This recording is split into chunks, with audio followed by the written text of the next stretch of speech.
السلام عليكم. في هذا الفيديو غادي نشارك معكم كبده ديال بيبي مشرمله واللي كتجي لذيذه بزاف.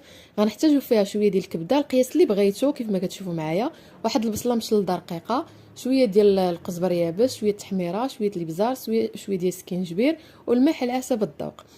في مقله غادي نديروا الكبده، غنضيفوا عليها البصله ونضيفوا عليها التوابل اللي عندنا، وغنضيفوا شويه الزيت، يعني غنديروا كلشي في مره ونديروه فوق البوطه يتشحر. غنتسناو عليه تيتشحر مزيان.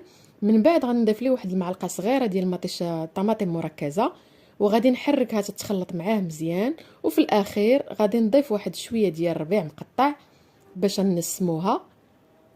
وها الكبده موجوده عندنا كيف ما كتشوفوا، كتجي على هذا الشكل، سهله ولذيذه. ولا جربتوها اكيد غتعجبكم، وكنتمنى طريقتي تنفعكم، ونتلاقاو في فيديو جديد ان شاء الله.